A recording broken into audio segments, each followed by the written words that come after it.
The elderflower bush is a well recognised and common inhabitant of our woods, hedgerows and waysides, and it's steeped to the tips of its twigs in ancient magic with a rich and mysterious mythology and legend. Now, Greek mythology has fascinated much of the world for millennia, and their abundance of gods and goddesses, both good and evil, have sparked the imagination of many, and one such creature is a dryad or tree nymph. Now, these goddesses of nature were so feared and respected in ancient Greece that the forest became a sacred place, and members of ancient Greek society would often ask the gods permission to even fell a tree in a place where nymphs may reside. Now, the word drys, D-R-Y-S, itself signified oak in Greek. However, as time went on, the term dryad came to mean any kind of tree-dwelling nymph. And these nymphs or dryads would take the form of young women and beautiful women, and most of them lived immortal lives. But unlike many other nymphs and fairies in folklore from around the world, dryads were not mischievous but rather shy and unassuming. Now, many depictions of dryads have been found carved in wood and stone, often showing them peering through trees and leaves, similar to the Green Man. So I wonder if there's any connection. And like I say, in Greek mythology, the dryads were shy, timid and quiet mythological creatures, and they were bound to protect the trees and forests, and they were considered to be loyal to the goddess Artemis. I think the dryads were always thought to be female, and you can find many depictions in ancient Greek art and poetry speaking of their insurmountable beauty and showing them as humanoid type creatures. Also, from these depictions, it's strongly believed that their physical characteristics matched the trees they inhabited and protected.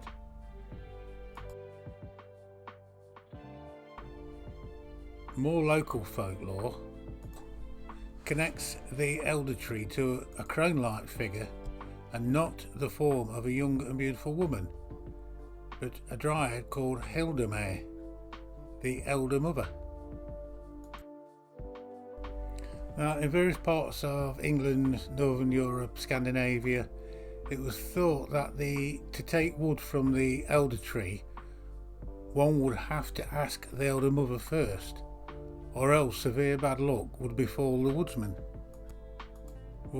And to burn elder wood brought the certain death and disaster, and would raise the devil. It was never used as firewood or burned by hedges after it had been cut, and in the fens the tree was never touched after dark. And it's said that elder twigs were added to a fire, it showed its displeasure by going out. And in Staffordshire, to burn elder conjured the old lad or the devil on top of the chimney. And it's said that food cooked over an elder wood fire, should you be so foolish, would not be fit to eat.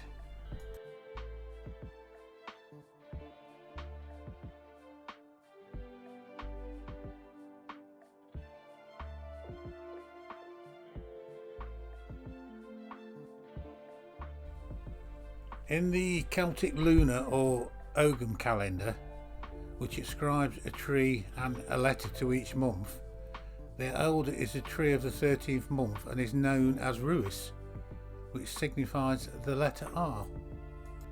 And standing at the end of the cycle of the agricultural year and a new beginning, elder brings a message of transformation, change and renewal.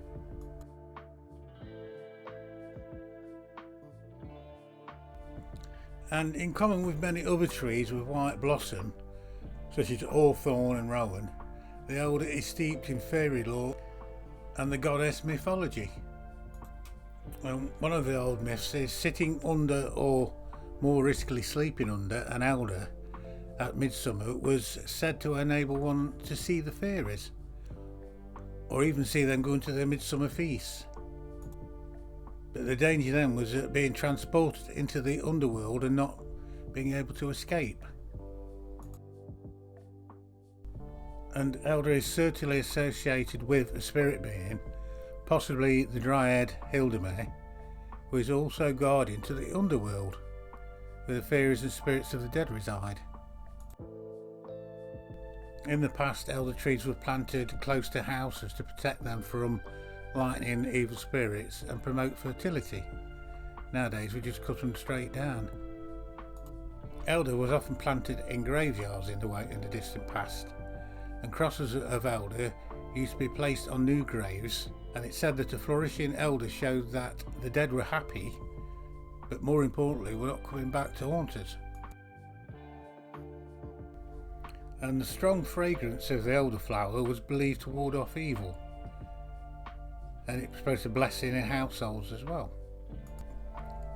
And in folklore there's many references warning against sleeping under an elder tree, and it's possibly due to the strong smell of the leaves, which may have a mild narcotic effect. And the odour of the leaves is known to repel flies.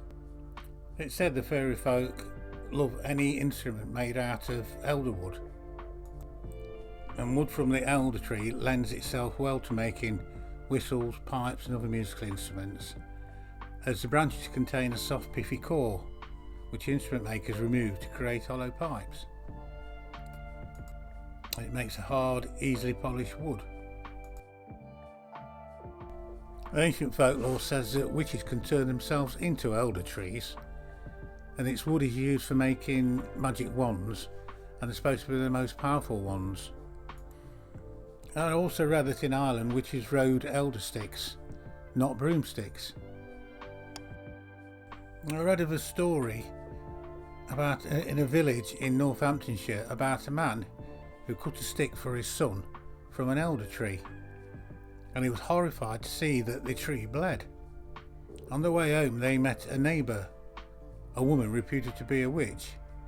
Around her arm was a freshly blood-stained bandage.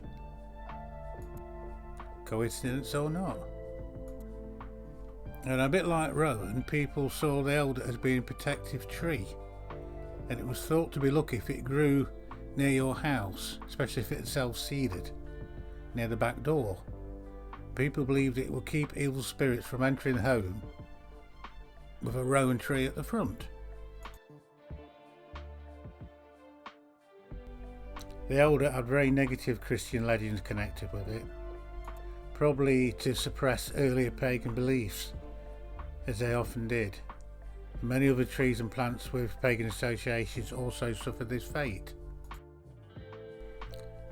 But the elder was probably doubly cursed, as legend has it that it was the tree from which Judas Iscariot hanged himself, and it was also one of several trees alleged to have supplied the wood for the crucifixion cross.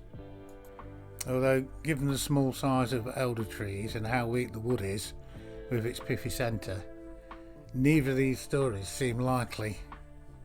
They sound a bit silly, obviously made up.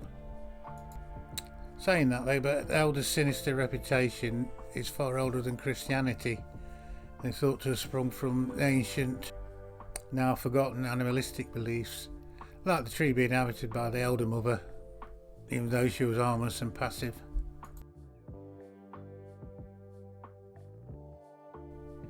Now the elder has a wide range of medical uses, and it continues to be an ingredient in skin cleansers even today, which is probably why it's so popular with the pagans. They knew what was good for you.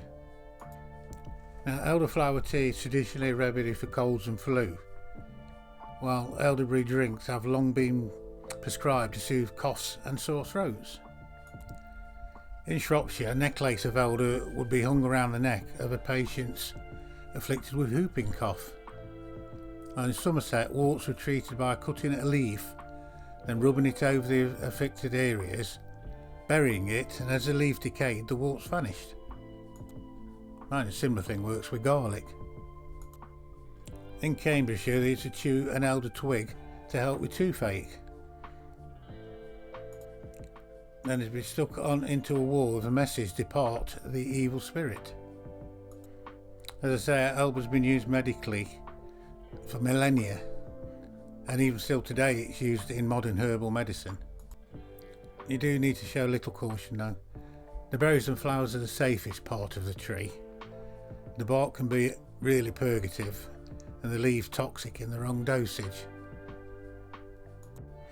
Now interestingly, I also read that modern research recent years has corroborated elder's reputation as a flu remedy, revealing that constitution in elderberries surrounds the flu virus and stops it invading the cells while boosting the immune system. And the berries are a very good source of vitamin C. Now the elder has many other uses. Now the elderberries, they are poisonous if eaten raw, but the elder has a great deal of human uses over history, mostly for food and drink and medicines. You can make elderflower cordial from the flowers, which can also be dipped in batter and fried as fritters, which I've never tried, although I've tried the cordial. It's lovely. And the berries are used to make a rich wine. I've actually used them to make a mead.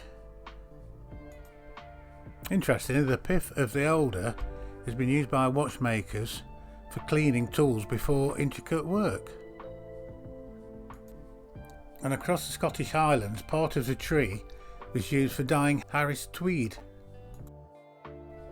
And of course, the berries are a very useful and valuable food resource for many birds. And the dead and decaying elderwood is the preferred habitat of the mushroom known as Judas ear. One last little interesting fact about its name. It's thought the name elder comes from Anglo-Saxon, AELD, meaning fire, because the hollow stem could be used to blow air into the centre of a fire like bellows.